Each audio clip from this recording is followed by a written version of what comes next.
Warden Kethsorrel had a saying. He had several sayings, actually.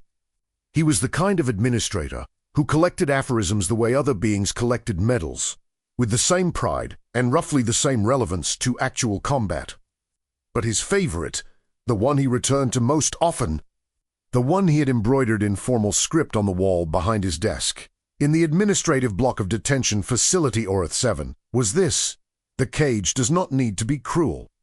It only needs to be complete. He believed this deeply. He had built his career around it. Orth 7, under his 17 years of administration, had become the Concordance's most secure long-term detention facility, not through brutality, not through deprivation, not through the kind of institutional cruelty that produced riots and escapes and the sort of incident reports that ended careers. It had become the most secure facility through design, through completeness. Every system had redundancies. Every redundancy had redundancies. Every access point was monitored by 3 independent systems that did not share infrastructure, so that compromising one did not compromise the others. The facility had been built on a planetoid with no atmosphere, which meant that any breach of the outer hull was immediately and lethally self-correcting from the perspective of anyone trying to exploit it. The cells were constructed from materials rated for impacts that would have required the kind of equipment no prisoner had ever been able to smuggle in. The guards were rotated on schedules that no prisoner had ever been able to predict. The administrative systems were air-gapped from any external network, which meant that no outside assistance could reach the inside through electronic means. In 17 years, Orth 7 had processed 4,216 inmates. 0 had escaped, not one. Not a partial escape, not a temporary breach. Not even a successful movement from one block to another without authorization. 0, Kethsorrel, was proud of this number in the way that a craftsman is proud of a perfect piece of work, not boastfully, exactly. More, with the deep satisfaction of someone who has done exactly what they set out to do and done it completely. He was thinking about this number, and about the embroidered saying on his wall, and about the excellent administrative report he was preparing for the Concordance Detention Authority's quarterly review on the morning that prisoner 4,217 arrived. His assistant, a young plenary named Phyllis, knocked on his office door with the particular quality of knock that Kethsorrel had learned to associate with information that was about to complicate his day. "Sir, the new transfer is processed and in intake. Good." Kethsorrel did not look up from his report. "Standard orientation, standard cell assignment, standard, sir." Phyllis paused in the way that people pause when they are deciding how to say something. "The transfer is human." Kethsorrel looked up. He reviewed the file for 45 minutes before going to intake. "Prisoner 4,217 jums Calloway. Human male, 31 standard years. Convicted by the Concordance Judicial Authority on 4 counts of unauthorized access to restricted systems, to counts of identity fraud. 1 count of impersonating a Concordance official, and 1 count that the judicial record described, with obvious difficulty, as operating a scheme of such comprehensive implausibility that the reviewing magistrate required 3 separate expert consultations before concluding. It was technically illegal. The scheme in question had involved Calloway successfully impersonating a Concordance infrastructure inspector, gaining access to the administrative network of a mid-tier colony station, rerouting a series of automated supply contracts through a shell company that existed for 11 days before being dissolved, and extracting a sum of credits that the judicial record noted was not enormous in absolute terms, but was remarkable in its precision, as though someone had calculated exactly how much could be taken without triggering any of the automated oversight flags, and had then taken exactly that amount. He had been caught not because the scheme was discovered, But because he had apparently grown bored and done something very slightly more visible that caught a junior auditor's attention. The auditor had pulled the thread and the scheme had unraveled. In the auditor's later testimony, with the retrospective inevitability of something that had been waiting to be found all along. Prior to this, Calloway's record showed two previous convictions, both minor, both involving what the arresting officers had described in their reports, with varying degrees of exasperation as unnecessary complexity. One of his previous convictions had involved a lock that, according to the investigating officer's report, should not have been openable without the original manufacturer's equipment and a 12-digit access code. Calloway had opened it. When asked how, he had explained a process that the officer had described as making theoretical sense, but feeling profoundly wrong. The magistrate who had sentenced him to Orth 7 had noted in the sentencing record that the facility was selected specifically for its reputation, and that the Concordance judicial authority considered it appropriate for a prisoner of Calloway's demonstrated capabilities. Keth Sorrell set down the file. He was not, he told himself firmly, concerned. He had processed criminals of every species and every capability level. He had processed beings with physical strength that could have torn through cell walls, if the walls had not been specifically rated for exactly that. He had processed beings with chemical capabilities, sensory capabilities, technological expertise. He had processed, once memorably, a pill hacker who had attempted to compromise the facility's systems within 6 hours of arrival, and who had found, to their considerable frustration, that air-gapped systems were called air-gapped for a reason. A human with a talent for lockpicking and financial schemes was not, by the standards of Orth 7, a significant threat. He went to intake anyway, because 17 years of zero escapes had taught him that the number stayed at 0 by paying attention to the things that felt slightly off. James Calloway was sitting in the intake processing chair with his wrists in restraints and the expression of someone who had been told to wait and had decided that waiting was an acceptable activity. He was not what Keth Sorrell had expected, though he was not entirely sure what he had expected. Medium height for a human, which meant somewhat shorter than most species in the Concordance. Brown hair, brown eyes, a face that the file described as unremarkable in a way that Keth Sorrell was beginning to suspect was itself a kind of remark.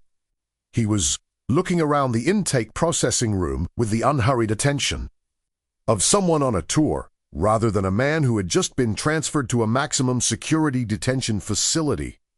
Warden, Phyllis said, Prisoner ke-4,217. Calloway looked at Keth Sorrell. He smiled. It was a pleasant smile, which was somehow the most alarming thing about it. Nice facility, he said. The redundant monitoring architecture on the entry corridor is impressive. 3 independent systems. He tilted his head slightly. Or 4. Keth Sorrell looked at him. Just 3 for the entry, Calloway continued, as if the warden had answered. You can tell by the power, draw pattern on the secondary conduit. Forward show a different distribution. He nodded, as though confirming something to himself. Still good, though very thorough. Keth Sorrell made a note on his data pad. It said, watch this one. He then said, with the measured calm of a man who had been doing this for 17 years, Welcome to Orth 7, Prisoner Calloway. I am Warden Keth Sorrell. You will be given a full orientation by my staff. You will be assigned a standard cell in Block C. You will have access to the common areas during designated hours, and to the facility's recreation resources as earned through behavioral compliance. Calloway nodded along to this, as though it were a hotel welcome speech he was politely enduring. Do you have any questions? Keth Sorrell asked. He always asked. It was part of the standard orientation, and the answers were occasionally informative. Just one, Calloway said. His expression was pleasant and completely unreadable. Can I get a toothbrush? Keth Sorrel stared at him. A toothbrush, he repeated. Yeah, Calloway's tone was entirely reasonable. I didn't have one in transit. Dental hygiene is pretty important. Gum disease apparently correlates with cardiovascular issues, and I'd like to stay healthy. Keth Sorrel wrote another note on his datapad. This one's toothbrush request. Flag for monitoring. He was not sure exactly why he flagged it. It was a toothbrush. People asked for toothbrushes. It was the most ordinary request a new inmate had ever made in the history of Orth 7. He flagged it anyway. It was, as it turned out, the most important note he took that day. Block C of Orth 7 was, by the standards of maximum security detention, almost comfortable. Keth Sorrel did not believe in punishing through deprivation. Not because he was sentimental. He was not particularly sentimental. But because hungry, cold, bored prisoners were unpredictable prisoners. And unpredictable prisoners created incidents, and incidents created problems. A prisoner who was adequately fed, adequately warmed, adequately occupied, and completely unable to leave was a stable system. Stable systems were easy to maintain. The cells in Block C were approximately 4 meters by 4 meters, with a sleeping surface, a sanitation unit, a small work surface, and a viewport that looked out into the facility's interior corridor. The walls were composite alloy, rated for pressures that nothing short of industrial equipment could generate. The doors were triple redundant maglock systems with independent power supplies. The cells contained, as standard issue, bedding, 1 set of facility clothing, basic hygiene supplies, a datapad with access restricted to approved content, and 1 personal effects allowance of 500 grams, which inmates could use for approved items from the facility commissary. The toothbrush was issued from the hygiene supplies. Standard facility issue. Soft bristles ergonomic handle, made from a polymer that had been specifically tested for structural integrity and found to be entirely harmless. Guard Tevris, who ran the Block C intake process, had logged it in with the careful documentation that Keth Sorrel required for all issued items. He had not thought about it again. Nobody had thought about it again.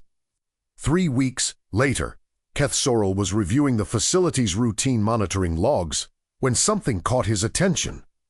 It was not dramatic. It was not an alarm.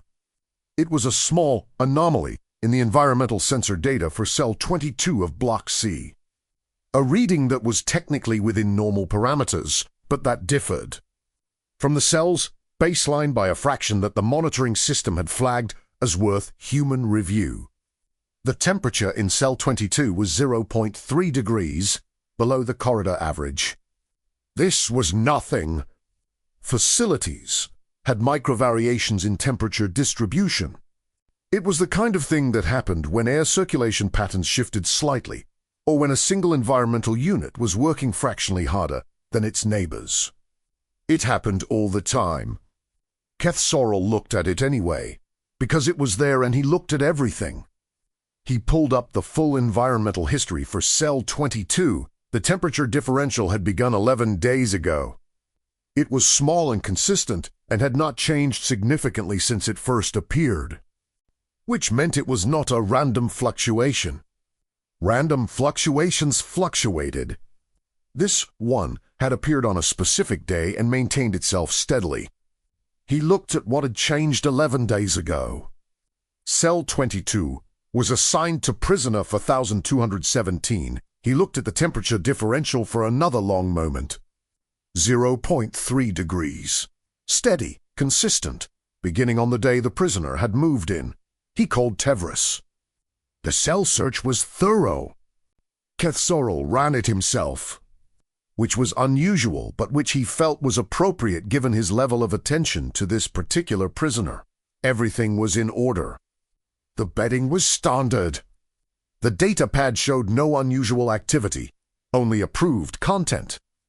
The same kind of low-engagement entertainment that prisoners typically used to pass time.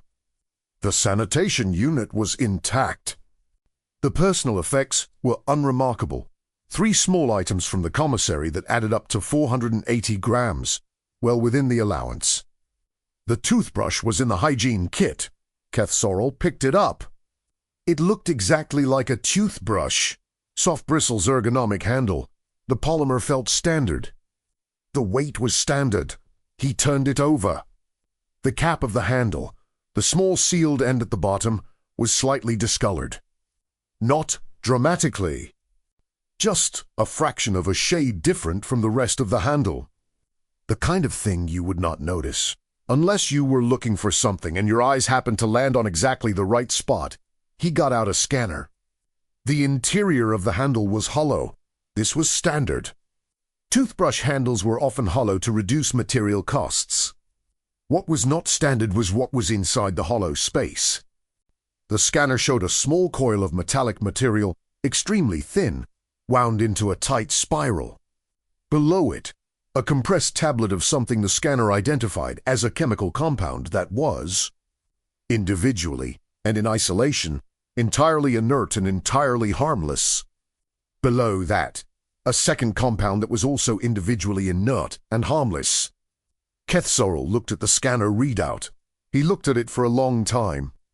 Then he called for Calloway to be brought to the interview room. Calloway came in with his hands bound and his expression neutral, and sat down across the table from Keth Sorrel with the relaxed posture of someone who had expected this meeting and had decided to be comfortable. The toothbrush sat on the table between them. Keth Sorrel looked at him. Calloway looked at the toothbrush, then at Keth Sorrel, with an expression that was not quite innocent and not quite guilty. It was the expression of someone waiting to see how much the other person had figured out. "The handle is hollow," Keth Sorrel said. "Standard." He looked at Calloway. "Inside the handle, I found a metallic coil and 2 chemical compounds that are harmless individually." Calloway nodded slowly. "They are not harmless in combination," Keth Sorrel said. "No." Calloway agreed. "They're not what are they?" Calloway considered whether to answer. He looked like a man running a small internal calculation. Then he said, "The metallic coil is a resistance wire. If you run a small current through it, it heats up. The chemical compounds are a 2-part thermite variant. Individually they're inert, but if you apply heat to one and then introduce the other, you get an exothermic reaction that burns at approximately 2,000 degrees for about 30 seconds. Keth Sorrel was very still. "That is sufficient to burn through the door seal of your cell," he said. "At the weakest point, yes." Calloway's voice was matter-of-fact. "The maglock mechanism has a thermal threshold. Above 1800 degrees sustained for more than 15 seconds, the magnetic alignment fails. The redundant locks have the same threshold. They use the same mechanism. You can't overcome them with mechanical force. But thermally, they have a shared vulnerability because the designer used the same component across all 3 redundant systems." He paused. "It's an understandable design choice. The component is extremely strong mechanically. They probably didn't anticipate the thermal attack vector. The current," Keth Sorrel said carefully, "to heat the resistance wire. Where were you getting the current from?" "The datapad charging port." He stared. Calloway continued, still in the same even tone. "The facility's datapad charges via induction. The charging unit in the cell produces a field that the pad harvests. If you coil the resistance wire in a specific configuration, it can harvest the same field without the pad as an intermediary. Not a lot of current, but enough to heat the wire to ignition temperature over about 4 minutes. How did the compounds get into the handle?" "The commissary hygiene kit," Calloway said. "The toothbrush is sourced from a supply contract. The manufacturer uses a 2-part polymer seal on the handle cap. Both parts of the seal are, individually, inert. But if you take the seal apart and repack the handle with the compounds in a specific ratio before resealing it, The scanner reads the cap as just the standard seal, because the compounds are the same chemical family as the seal material, closely related enough that a standard scanner doesn't distinguish them at the quantity present. Yes, Kethsorel sat back in his chair. He had a great many things to say. He chose them carefully. "You have been in this facility for 3 weeks," he said. 22 days, Calloway confirmed. "You identified a thermal vulnerability in a maglock system that has been in use in this facility for 11 years. Sourced chemical compounds from the facility's own supply chain that were undetectable by our scanners. And constructed an incendiary device inside a toothbrush using the facility's own charging infrastructure as a power source." Calloway was quiet for a moment. "To be fair," he said, "I haven't actually used it yet. So, technically all I've done is think about it." "You were going to use it." Calloway looked at him. The expression was still neutral, still unreadable, but there was something underneath it now. Not defiance, something more considered than defiance. "I was thinking about it," he said. "I hadn't decided." Kethsorel looked at him for a long time. "Why not?" Calloway seemed slightly surprised by the question. He thought about it. "Because escaping a maximum security facility is a specific problem. And I'd solved the specific problem of the cell door. But there are about 14 other problems between the cell door and actually being off this planetoid. And some of them I hadn't worked out yet."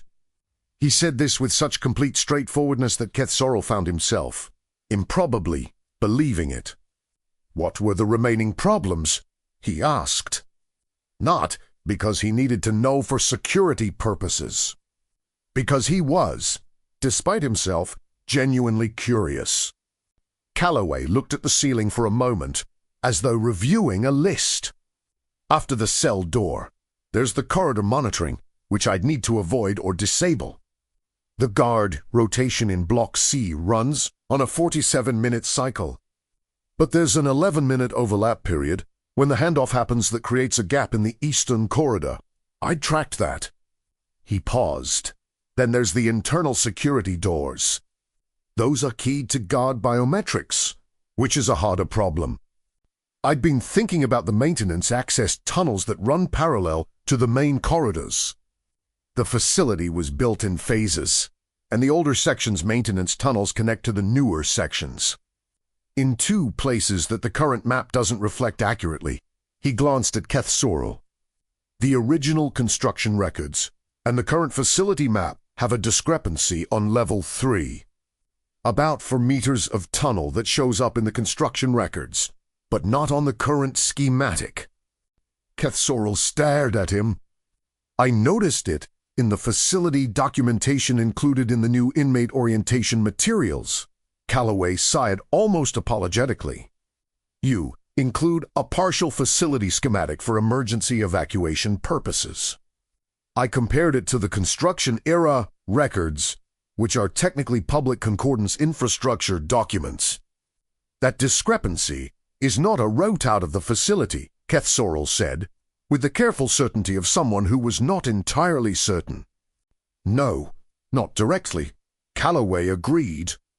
"The tunnels connect to the exterior maintenance hub, which is pressurized and locked.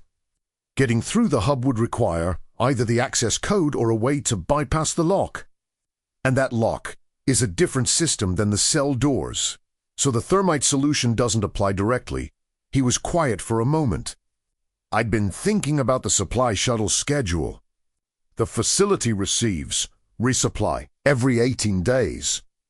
The shuttle crew uses the maintenance hub to transfer cargo. During the transfer, the hub is connected to the shuttle's pressurized docking collar, which means the tunnel route from level 3 would connect to the shuttle itself, if the timing was right." He paused. "But the transfer window is narrow, and I hadn't worked out how to be in the right place at the right time without the guard rotation catching me. So I hadn't committed to that path yet." The room was very quiet. Kethsorel became aware that he was doing something he had never done in 17 years of running Orith 7. He was listening to a prisoner explain in methodical detail a partially completed escape plan and finding himself unable to immediately identify where the plan was wrong. He could see where it was incomplete. Calloway had said so himself. The biometric locks were an unsolved problem. The timing synchronization was unsolved. The plan was not finished. But the parts that were finished were correct. The thermal vulnerability in the maglock was Heao. He had not known about it. He was going to have every maglock in the facility inspected tomorrow. The guard rotation gap was real. He was going to change the rotation schedule this afternoon. The discrepancy in the facility schematic he was less certain about, and the uncertainty itself was informative. He looked at Calloway. "You have been here 22 days," he said again. He kept saying it because he kept finding it difficult to fully absorb. Calloway nodded. "You identified a structural vulnerability that our own security reviews have not flagged in 11 years. You sourced materials through our own supply chain. You found a gap in our guard coverage.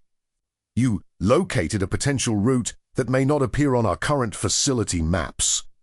In 22 days, Calloway was quiet for a moment. "I had a lot of time," he said, "and I'm good at looking at systems." "Where did you learn to look at systems this way?" The question came out before Kethsorel had fully decided to ask it. It was not a security question. It was not relevant to the management of Orith 7 or the containment of prisoner for 1217. It was the question of a man who had just seen something he did not understand and wanted to understand it. Calloway looked at him with a slight shift in expression. The neutrality was still there, but something more genuine had moved behind it. "Grew up in a bad neighborhood," he said. "In a city called Recife, on Earth." He paused. "When you grow up somewhere like that, you learn to read environments. Not because you're taught to, because you have to. You look at every space you're in and you think about how it works, where the gaps are, what the rules are and who enforces them, and when they don't." He looked at the walls of the interview room. "The thing about rules and systems and facilities," he said quietly, "is that they're all built by people. And people build toward the threats they can imagine. They do a good job, usually. Most of what they build against is real. But there's always something they didn't imagine. Not because they're bad at their jobs, because you can't imagine everything. So there's always a gap, and if you're used to looking for gaps, you find them." He looked at Kethsorel. "I wasn't trying to insult your facility. It's genuinely well built. You should know that. Most of what I found was small. The thermite idea might not have worked. The tunnel route might have been a dead end." He paused. "But I was going to keep looking until I found something that worked. Or until my sentence was up, whichever came first." Kethsorel sat with that for a moment. "Your sentence is 12 years, he said. Calloway nodded. "You were planning to keep looking for 12 years, if necessary." Calloway smiled slightly. "I find it more useful to think of it as having 12 years to solve the problem. Less depressing framing." Kethsorel spent the rest of that day doing something he had not done in a very long time. He walked his own facility. Not a routine inspection walk, the kind he did monthly with his senior staff, reviewing the documented systems and checking the visible compliance markers. A different kind of walk. The kind of walk that Calloway had apparently been doing in his mind for 22 days. He walked the corridors and looked at the guard rotation timing with new eyes. He found the eastern corridor gap himself, confirmed it was real, and felt something between professional discomfort and grudging respect. He found the maintenance tunnel access on level 3 and pulled the construction records. The discrepancy was real. Not a route, not exactly. The tunnel did not connect to anything currently accessible without additional work. But it was there, and it was unaccounted for, and that was unacceptable in a facility that prided itself on completeness. He reviewed the maglock specifications with the facility's engineering contractor and confirmed the thermal threshold. The contractor, a very experienced Horian named Grostvel, reviewed the information and then sat down heavily and said, "We have been using this component across the entire facility for 11 years. I know," Keth Sorrel said. "We specified it because the mechanical ratings were exceptional. I know. Nobody tested the thermal threshold because the materials in cells are rated non-flammable. And now you know what to test," Keth Sorrel said. Grostvel looked at him. How did a prisoner identify this in 22 days? Keth Sorrel thought about Calloway's answer. "He's good at looking at systems," he said. He ordered the maglock inspection. He changed the guard rotation. He commissioned a full audit of the facility schematics against the original construction records. He submitted an urgent review request to the supply chain authority regarding the commissary hygiene kit sourcing. He then went back to the interview room where Calloway had been held pending his decisions. Calloway looked up when he came in. He had the expression of someone who had been waiting comfortably. Keth Sorrel sat down. "I have a question," he said. Calloway waited. "If I had not found the toothbrush." "How long before you attempted the escape?"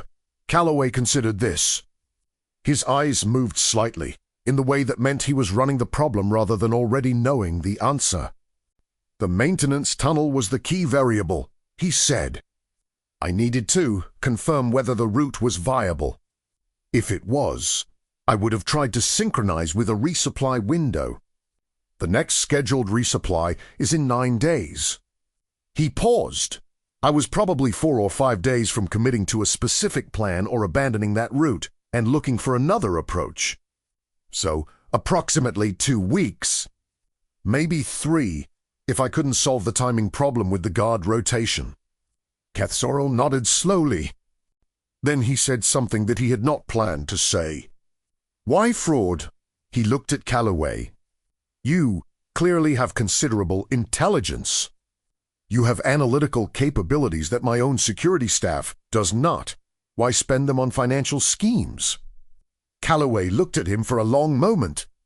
Honestly, he sounded like the question had touched something real. Because financial systems have the same gaps as physical ones, but you can find them from anywhere.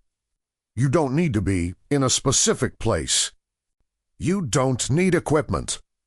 You just need to understand how the system works, and where it doesn't work the way the designers intended. He paused. "I grew up without a lot.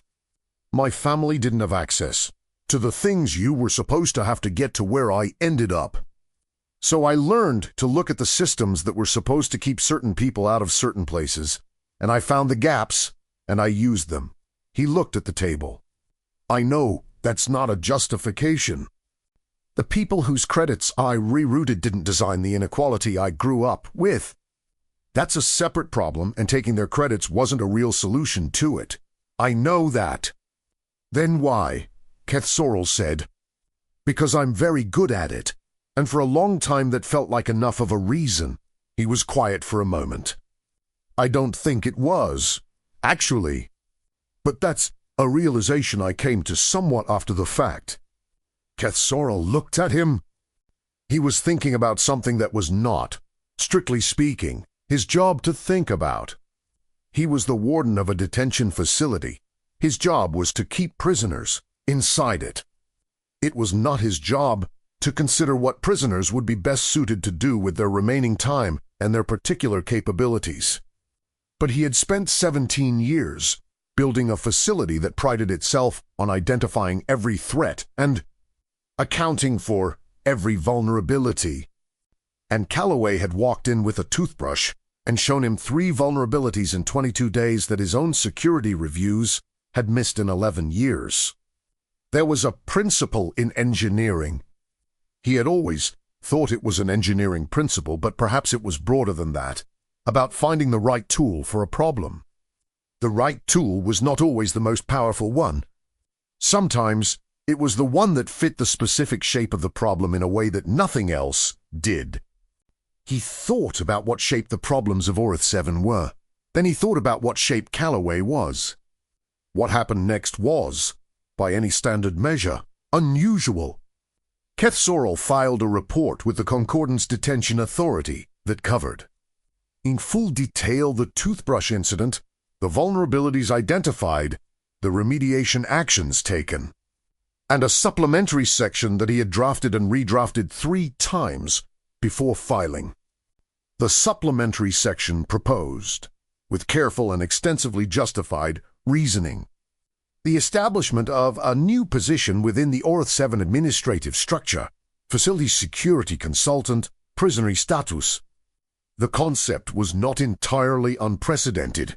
The Concordance had, in other contexts, employed prisoners with specific technical expertise as consultants on defined problems under strict supervised conditions.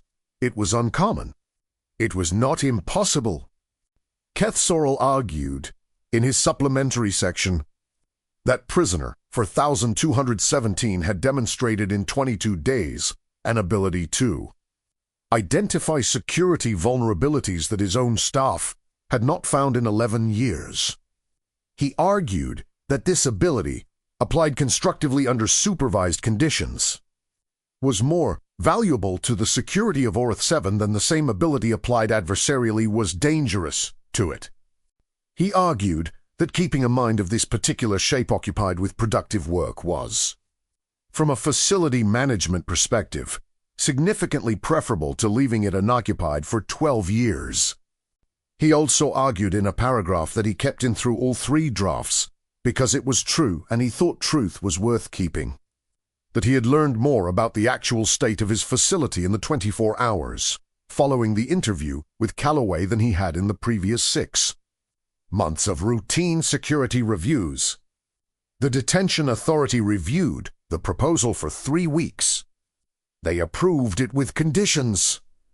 The conditions were extensive, as conditions for unconventional proposals always were. Supervised access only. Defined scope. No access to administrative systems. All findings documented and reviewed before remediation. Regular assessment of the arrangement's security implications by an independent reviewer. Calloway, when Keth Sorrell presented the proposal to him, looked at it for a long moment. His expression went through something that was not quite surprise. Because Calloway was not a person who showed surprise easily, but was the functional equivalent of it. "You want me to help you make the prison escape-proof," he said. "I want you to help me find the gaps I don't know about," Keth Sorrell said. "The ones I can't see, because I built toward threats I could imagine." Calloway looked at the proposal, and in exchange, he said, "Standard consultant protocols. Reduction in privilege restrictions proportional to demonstrated compliance. Formal record of cooperation included in your parole review documentation." He was quiet for a moment. "Then, you know, if I do this, I lose all the work I've already done. The vulnerabilities I've identified. I know." Keth Sorrell paused. "You could also spend 12 years finding gaps that I patch as soon as you find them, and leave here having accomplished nothing except confirming that the facility is well designed." He paused. "Or you could spend 12 years building something." Calloway looked at the proposal for a long time. He thought about the neighborhood in Recife. He thought about the systems he had learned to read, always looking for the gap, always looking for the way through. The way around, the place where the rules didn't quite cover what they were supposed to cover. He thought about what it would mean to be the one who covered the gaps instead of the one who exploited them. He thought about the 12 years. He picked up the proposal. The first thing Calloway found, in his new capacity, was the tunnel. His initial assessment had been correct. The construction record showed 4.2 meters of maintenance tunnel that did not appear on the current schematic. When the engineering team physically located it and opened the access panel, they found exactly what Calloway had predicted, a tunnel segment that connected through the facility's structural framework to the exterior maintenance hub. The tunnel had been there for 40 years. It had been there through 3 wardens, 11 years of Keth Sorrel's administration, and for 1,216 prisoners, none of whom had ever noticed it, or if they had never been able to access it. The access panel was locked with a standard mechanical lock of the kind that had not been in production for 30 years. Calloway looked at it for a moment and said, in a tone that was carefully neutral, "I could open that with a piece of wire." "I know," Keth Sorrel said. The engineering team installed a biometric seal over the panel by the end of the day. Over the following months, Calloway found 11 additional vulnerabilities. Some were small. The supply chain audit had already addressed the commissary hygiene kit, but Calloway's review of the full commissary inventory identified to other items whose component materials fell into the same category, individually harmless, potentially combinable under the right conditions. He flagged them with specifications. The procurement department updated the sourcing contracts. Some were larger. The guard rotation gap was addressed through schedule changes. But Calloway's broader analysis of the coverage patterns identified 3 additional windows, smaller, harder to use, but real. He documented them in detail. The schedule was revised again. One was significant. The facility's emergency evacuation protocol had a specific sequence in the event of a hull breach. Cells would automatically unlock to allow prisoner movement to the emergency shelters in the facility's core. This was required by concordant safety regulations. Prisoners could not be sealed in their cells during a vacuum emergency. The protocol had a bypass condition if the sensors detected that the breach had been artificially induced. The unlock sequence would not activate, preventing prisoners from inducing a fake breach to trigger a mass unlock. The bypass condition checked for sensor readings consistent with an artificial breach, specific pressure patterns, specific atmospheric chemistry, specific temperature profiles. Calloway reviewed the bypass sensor specifications and identified a gap. The sensors were calibrated against known artificial breach methods, specifically against the chemical and mechanical breach methods in the Concordance's breach attempt database. Methods that had been tried at various facilities, catalogued, and added to the calibration set. The database was, as of the last update 18 months ago, comprehensive. It did not include a breach method using thermite applied to a specific point on the outer hull where the atmospheric chemistry of the resulting reaction would fall below the sensor threshold for artificial induction, because nobody had tried it. Because nobody had thought of it. Calloway showed Keth Sorrel the analysis with the careful documentation of someone who has learned to present findings formally. If someone got the cell door open using the thermal method I identified initially, he said, and then reached the outer hull through the maintenance tunnel, they could induce a real-looking breach that triggers the mass unlock. It would let everyone out, Keth Sorrel said, and into the emergency shelters, which have exterior access for emergency rescue vessels. Yes, Keth Sorrel looked at the analysis. You are telling me, he said, that if you had not been caught, and if you had completed the sequence you were planning, you could have unlocked every cell in this facility. Calloway was quiet for a moment. I hadn't gotten that far in the planning when you found the toothbrush, he said honestly. But yes, if I had kept going, I think that's where the analysis leads. The room was very quiet. How long would it have taken you to reach that conclusion on your own? Keth Sorrel asked. Calloway thought about it. Maybe 6 months, he said. Once I confirmed the tunnel was viable, the breach method would have been the next problem. And once I started looking at the breach sensors, I think I would have found the gap. Keth Sorrel nodded.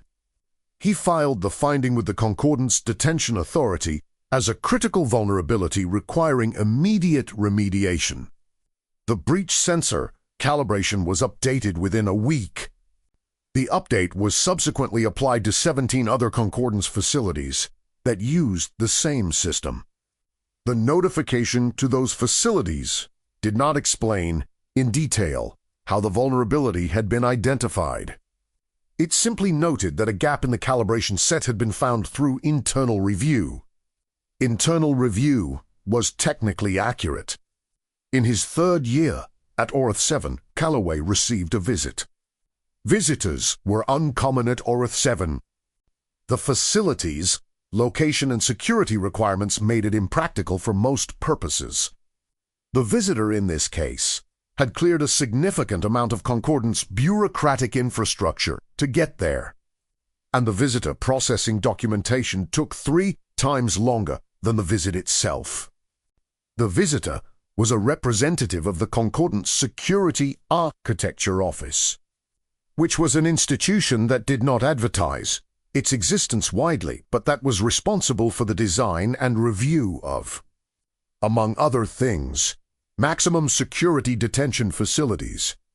Her name was Councillor Vethari, and she was a small, precise Carathri with the bearing of someone who had spent a long career making decisions that nobody thanked her for making.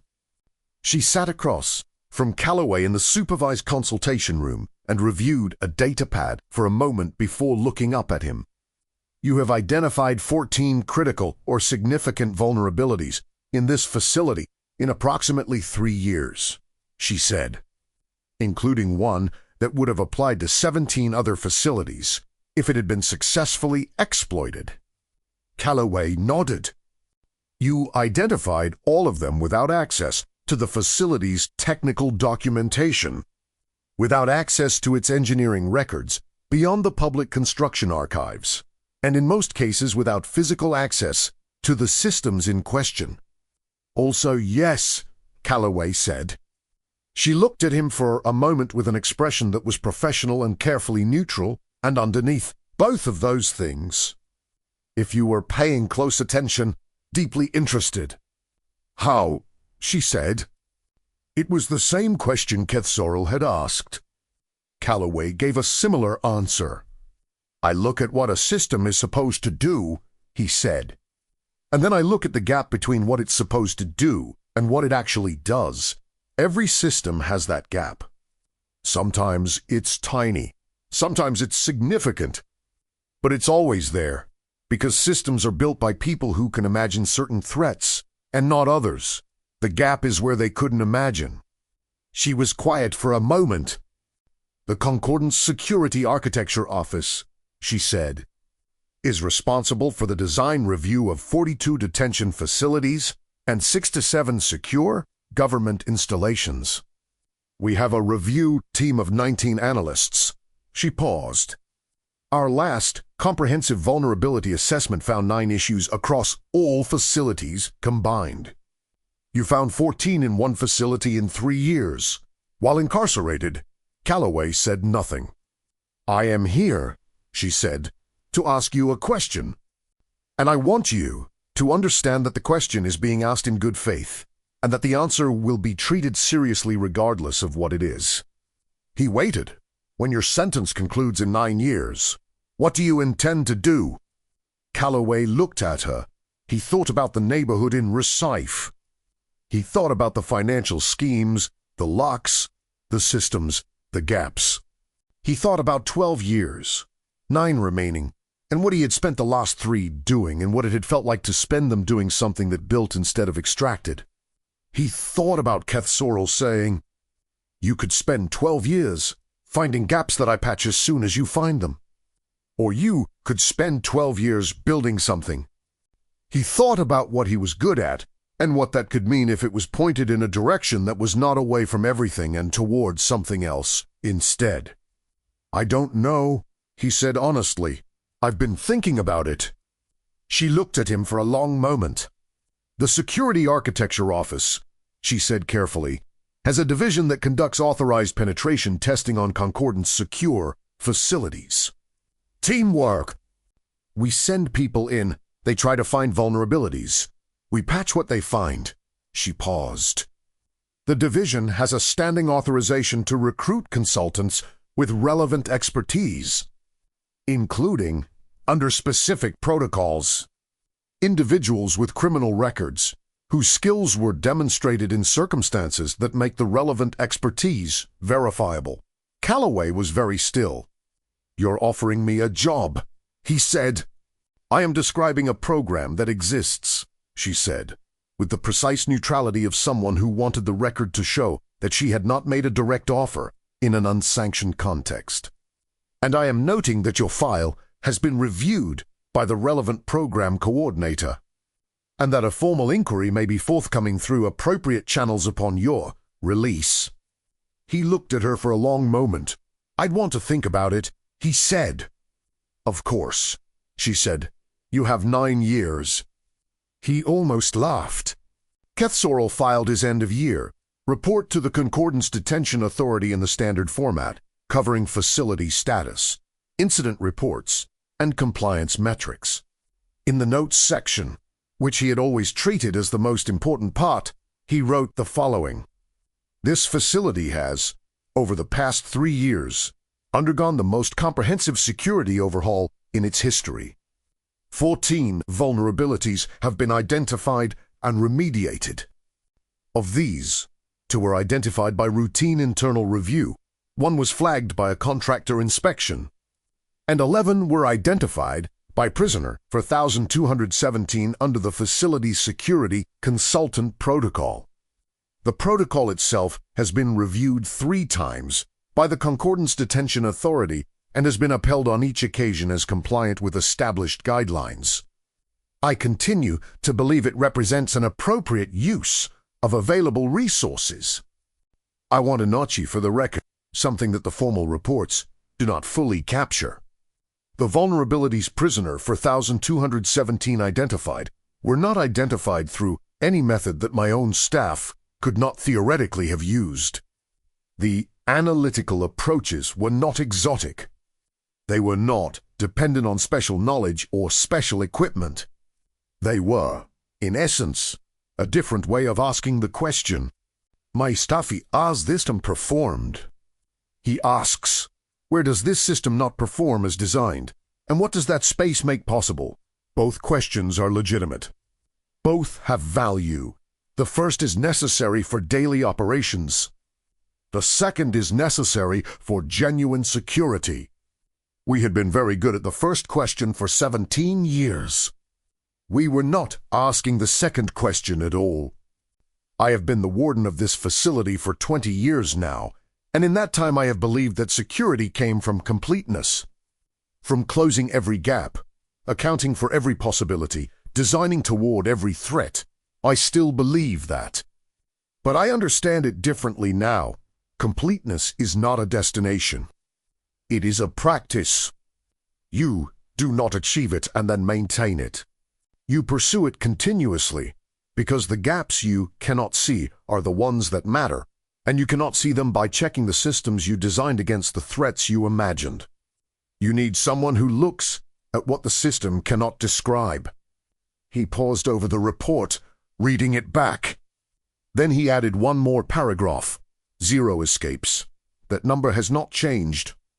But it means something different to me now than it did 3 years ago. 3 years ago it meant that the facility was complete. Now it means that someone is still looking. He submitted the report. Down the corridor, in the consultation room that had been converted into a walk space. Prisoner for 1217 was reviewing the facility's updated emergency protocol specifications with the careful attention of someone who was genuinely trying to find where they were still wrong. On the desk beside him, because the commissary still stocked them and because old habits had their own logic, was a toothbrush. He had not done anything unusual with this one. He had thought about it, briefly, in the first week. Then he had decided that the problem he was working on now was more interesting than the one it had been part of. He turned the page of the specification document and kept reading.